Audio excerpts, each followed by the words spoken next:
लोकसभा चुनाव अपने आखिरी दौर में है और इस बीच प्रधानमंत्री नरेंद्र मोदी कन्याकुमारी में समंदर के बीचों बीच साधना में लीन होंगे।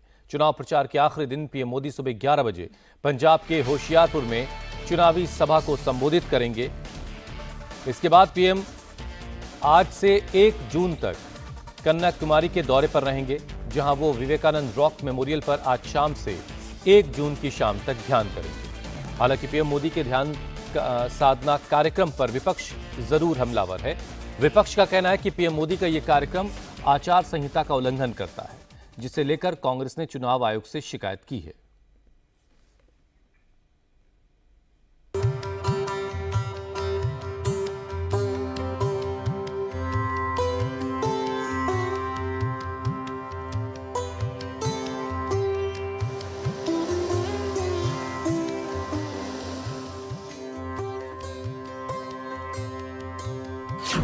जहां विवेकानंद ने किया ध्यान, वहां पीएम मोदी करेंगे साधना।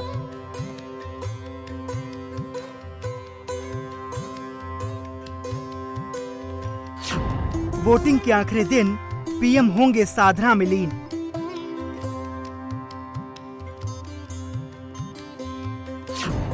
2019 में केदारनाथ, 2024 में कन्याकुमारी, घबराए विरोधी।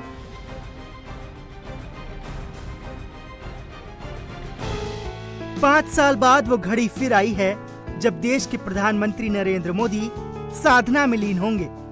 जिस वक्त देश में लोकसभा चुनाव के अंतिम चरण की वोटिंग हो रही होगी, उस वक्त पीएम कन्याकुमारी के समंदर के बीचों बीच ध्यान में लीन होंगे।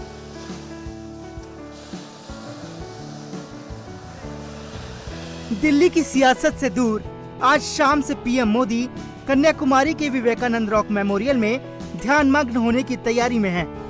लेकिन उससे पहले चुनाव प्रचार के आखिरी दिन पीएम पंजाब में चुनावी जनसभा को संबोधित करेंगे।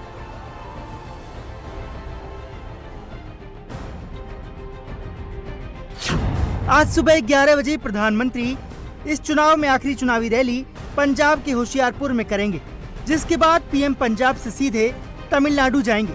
दोपहर 3:55 पर पीएम तिरुवनंतपुरम हवाई अड्डे से केरल के लिए रवाना होंगे और शाम 4:35 पर वो कन्याकुमारी पहुंचेंगे, जहां 5:15 पर वो अम्मन मंदिर में दर्शन करेंगे। दर्शन के बाद प्रधानमंत्री शाम करीब 5:40 पर विवेकानंद रॉक मेमोरियल के लिए निकलेंगे, जहां वो 2 दिन ध्यान में रहेंगे। 4 जून के बाद अगले 6 महीने में देश में बहुत बड़ा राजनीतिक भूचाल आने वाला है। ये परिवारवादी पार्टियां अपने आप बिखर जाएगी। इनके कार्यकर्ता भी अब थक चुके हैं। वो भी देख रहे हैं कि देश किधर जा रहा है। अब आने वाले 5 साल स्वर्णिम भारत के निर्माण में निर्णायक भूमिका निभाएंगे। एक बहुत बड़ा टर्निंग पॉइंट है और इसकी शुरुआत 4 जून को होने जा रही है। पीएम मोदी 30 मई की शाम से लेकर 1 जून की शाम तक कन्याकुमारी के इसी रॉक मेमोरियल में ध्यान करेंगे, जहां 131 साल पहले स्वामी विवेकानंद ध्यान में बैठे थे। कहा जाता है कि साल 1893 में विश्व धर्म सभा में शामिल होने से पहले स्वामी विवेकानंद तमिलनाडु के कन्याकुमारी गए थे, जहां उन्हें समंदर में 500 मीटर दूर पानी के बीच में विशाल शिला दिखी। उन्होंने समंदर में छलांग लगा दी और तैरकर इस शिला तक पहुंचे। फिर इसी शिला पर ध्यान मग्न हो गए। इसी ध्यान के बाद शिकागो की सभा में उन्होंने ऐतिहासिक भाषण दिया, जिसने दुनिया में भारत और अध्यात्म की परिभाषा को पुनर्जीवित कर दिया। In this way, it went on and became a little sleek and fat. Well, one day, another frog that lived in the sea came and fell into the well. PM Modi Swami Vivekananda के कक्ष में भी ध्यान लगा चुके हैं और अब वो कन्याकुमारी में स्वामी विवेकानंद मेमोरियल में ध्यान लगाएंगे। स्वामी विवेकानंद मेमोरियल को अक्षय ऊर्जा का भंडार भी कहा जाता है। ये मेमोरियल जमीनी तट से करीब 500 मीटर अंदर समंदर के 2 चट्टानों पर बना है।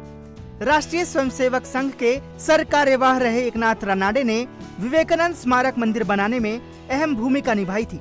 2 सितंबर 1970 को भारत के तत्कालीन राष्ट्रपति डॉक्टर वीवी गिरि ने स्मारक का उद्घाटन किया। स्मारक की चट्टानों से चैत्र पूर्णिमा पर चंद्रमा और सूर्य दोनों एक साथ एक ही क्षितिज पर आमने सामने दिखाई देते हैं। ये पहला मौका नहीं है जब प्रधानमंत्री नरेंद्र मोदी आखिरी चरण की वोटिंग से पहले साधना में लीन होंगे। 2019 में चुनाव प्रचार खत्म होने के बाद पीएम मोदी ने केदारनाथ में ध्यान लगाया था। तब पीएम मोदी हिमालय के चौखंबा पर्वत की गोद में स्थित केदार घाटी पहुंचे थे। 11,700 फीट की ऊंचाई पर स्थित रुद्र गुफा में पीएम ने ध्यान लगाया था। उससे पहले साल 2014 के चुनाव के बाद उन्होंने छत्रपति शिवाजी के प्रतापगढ़ का दौरा किया था।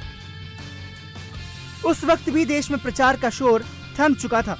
पूरा देश नतीजों का इंतजार कर रहा था, लेकिन चुनाव परिणामों की चिंता से दूर मोदी अपने आराध्य के ध्यान में मग्न थे। हालांकि पीएम के ध्यान से विपक्ष को परेशानी हो रही है।